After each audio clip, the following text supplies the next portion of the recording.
क्या हुआ एग्जैक्टली? 26 जनवरी का दिन था भैया। 26 जनवरी बना रहे थे फ्रेंड्स लोग सब मिलकर आपस में। हमारे फ्रेंड की शॉप है तो उसकी शॉप में जाकर बैठते हैं हम, हमेशा ही बैठते हैं टाइम पास करने के लिए। उस दिन भी गए उसकी शॉप में बैठे हम, तो बगल वाली जो बाबा जी की शॉप थी उसकी शॉप में आते हैं कुछ लड़के, 7-8 लड़के होते हैं, यही दल के जो होते हैं, वो बाबा जी के साथ बदतमीजी वगैरह करते हैं, दुकान का नाम बदलने के लिए गए। तो उस पर बहसबाजी होती है तो मैं बोलता हूँ कि भाई नाम क्यों चेंज करना है। और मैंने कहा आप होते कौन नाम चेंज करने वाले, या आपके पास कोई कागज़ है या सरकार गवर्नमेंट के कोई कागज़ है जो आपको भेजा है नाम चेंज करने के लिए। उसके बाद जो है वो बदतमीजी करते हैं बाबा के साथ, और बाबा जी को 2 अटैक भी पड़े हैं पहले। उसके बाद उनको पैरालाइज भी पड़ा हुआ है, तो बॉडी कांप रही थी उनकी बहुत ज़्यादा। अब हमको देखा नहीं गया, बहुत देर से हल्ला होता, 15 मिनट पहले हल्ला होता, दुकान में बैठे होते, कोई लोग वहाँ पर जान देता, फिर हम तो दोनों वहाँ पर पहुँच गए उनको, तो वो दीपक से भी नाम पूछने लग गए थे। तो मेरा नाम पूछने लगे।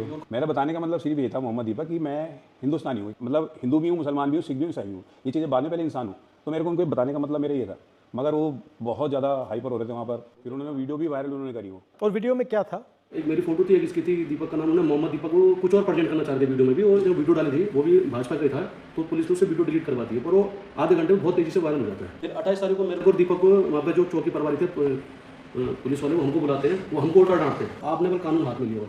मैंने कहा आपने कैसे कानून? हाँ, मैंने उनको ये बात बोली भैया, हमने तो देखते वहाँ संविधान दिवस भी मनाया जाता है, हमने उसकी भी रक्षा करी, और जो हमारी इंसानियत थी, मानवता थी, जो आपका काम था वो हमने किया। 30 तारीख को उन्होंने एक पोस्ट डाली देहरादून के लड़कों ने कि हम जाएंगे दीपक को हम समझाएंगे अपने तरीके से। फिर क्या हुआ? उस दिन आए वो, फिर 31 तारीख को वो 150 करीबन लड़के थे वो। पुलिस ना तो उनको कोई रोकने में वो रही, बहुत उन्होंने बवाल करा वहाँ पर, बहुत ज़्यादा, मतलब गाली गलौज करी उन्होंने। उस टाइम मैं जिम में था, अकेला ही था मैं, तो मम्मी खड़ी थी मेरी नीचे, मम्मी को गाली दे रहे हैं। मम्मी को क्यों गाली दे रहे थे? वही मेरे को दे रहे थे ना गाली, तो इनको नहीं पता, उनको नहीं पता मेरी मम्मी है नीचे खड़ी हुई। तो बस मैं थोड़ा सा उस टाइम पर इमोशनल बहुत ज़्यादा हो गया था मम्मी को देखकर, तो वो मेरे से रहा नहीं गया। तब मैं मम्मी को देखकर थोड़ा सा मैं हो गया, तो मैं नीचे खुद गया उनका। मैंने कहा कोई बात नहीं, देखी जाएगी। मैंने कहा 1500 भी होंगे, मैंने कहा मैं जाऊँगा। तो गया मैं उनके सामने करने गया मैंने। उसके बाद फिर पुलिस ने मेरे को उठा के पुलिस ने मेरे को थाने में, उनको कुछ नहीं बोला। तो आपकी क्या गलती थी इसमें? आपको क्यों बंद कर दिया? वही तो कि मतलब उनका शायद ये था कि माहौल ख़राब ना हो गई। अगर माहौल, तो मैंने फिर ये बोला कि माहौल अगर ख़राब कर रहे हैं तो मैंने कहा ये लोग कर रहे हैं बाहर से आकर। मैंने कहा हम तो यही करने वाले हैं। मैंने आप मेरे को बिठा रहे हो। उसके बाद भी वो करीबन 4 से 5 घंटा कंटिन्यू वहाँ गाली गलौज करते थे। ये जो लड़के थे ये करते क्या है एक्चुअली? उत्तराखंड में बजरंग दल अलग अलग जगह जाके जो भी मुस्लिम वेंडर्स डिस्टर्ब करते हैं, उनको डिस्टर्ब करते हैं, ये माहौल ख़राब करने की कोशिश करते हैं। और उस दिन भी जब कोटद्वार में वो लोग पहुंचे तो उन्होंने इससे इसका नाम इसलिए पूछा कि उन्हें लगा कि ये मुस्लिम होगा।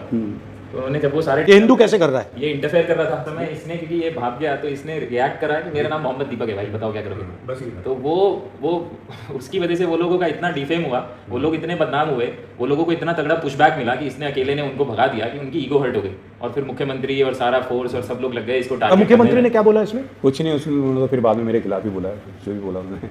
अब क्या हो रहा है जिम में? कुछ नहीं, जिम तो अभी खाली पड़ा है। अब 150 प्लस बच्चे थे, अब तो 17-18 बच्चे। आप में स्ट्रेंथ कहाँ से आई? मम्मी में जो है ना बहुत ताकत है मेरी। जब कुछ नहीं थे, खैर कुछ तो, जब कुछ बिल्कुल भी नहीं थे मतलब, तो मम्मी ने तभी मेहनत करी है, अकेले अपने बलबूते पे पूरा घर परिवार संभाला है। मम्मी चाय का स्टॉल चलाती है, एक देने के लिए 3री मंजिल पे मम्मी चली जाती है अपना भी। और जब ये आपके साथ हुआ तो मम्मी ने क्या बोला? मम्मी नहीं डरी, मम्मी तो खैर नहीं डरी इस चीज़ को। मम्मी तो खैर मम्मी कहती है कि कोई दिक्कत वाली बात नहीं है, तूने अच्छा काम किया, गलत काम नहीं किया।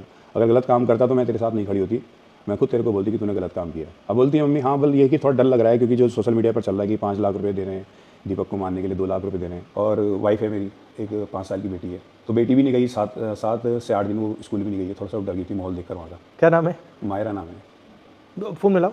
नमस्कार। नमस्ते सर। कैसे हो? बस ठीक है घबराए हुए तो नहीं हो? सर, नहीं, थोड़ा एक कहीं बाहर आने जाने में थोड़ा लगता है, आने से इधर जाते हैं, बाकी घर पे तो कोई दिक्कत नहीं, लेकिन ये के आने जाने से थोड़ा लगता है। घबराइए मत, हाँ जी सर। ये कायर लोग हैं, कुछ नहीं करेंगे, ये डरपोक हैं ये। और ये आपकी कितने सालों की मेहनत थी ये जो जिम है? 30-31 साल मेरे को जिम चलाते हो गए। अब जाकर मैंने घर बनाया, उसको भी लगभग 1 साल अभी। तो आपने पूरी ईमानदारी से काम की, कोई कुछ चोरी तो नहीं की, कुछ ऐसा तो नहीं किया? घर भी 20 लाख रुपए मैंने लोन लिया है बैंक से। जिम से ही है बस, जो भी है मेरा घर का और यहाँ तक कि बैंक की EMI वगैरह, मेरी बेटी की स्कूल का खर्चा सब जिम से ही चलता है। आप आओगे तो बहुत अच्छा रहेगा। ठीक है, ट्राई करते हैं। ठीक है, तो ये लोग इन लोगों ने आपका नुकसान किया है? नुकसान किया, हाँ बहुत ज़्यादा नुकसान तो किया है खैर। क्यों? क्योंकि आपको डराना चाह रहे हैं? हाँ, डराना चाह रहे हैं, दबाना चाह रहे हैं। वो आप चाह रहे डरे हो? हैं। आप डरे हो? नहीं, डरना क्यों है, इनसे क्यों डरना है कोई। मैं डरूंगा ऊपर वाले से, डरूंगा इनसे क्यों डरूंगा। आपने सच बोला है बिल्कुल भी है। और आपने यहाँ पे धार्मिक काम किया है। जी जी आप डरे नहीं हो, जी इनकी बदतमीजी के सामने आप झुके नहीं हो, जी इससे बड़ा देशभक्ति का काम नहीं है। जी जी। तो आपको मैं पूरी बधाई कांग्रेचुलेशन देना चाहता हूँ कि आपने हिंदुस्तान का झंडा, हमारा कॉन्स्टिट्यूशन, उसकी रक्षा की। जी। क्योंकि इस देश में आप जैसे करोड़ों लोग हैं, जो आप में हिम्मत है, वो विचारधारा आपकी है, जी। सोच आपकी है, मगर अंदर डर है, जी। और आपने उनको रास्ता दिखाया है कि ये जो है ये कुछ नहीं कर सकते। बिल्कुल। ठीक है, शाबाश। जी।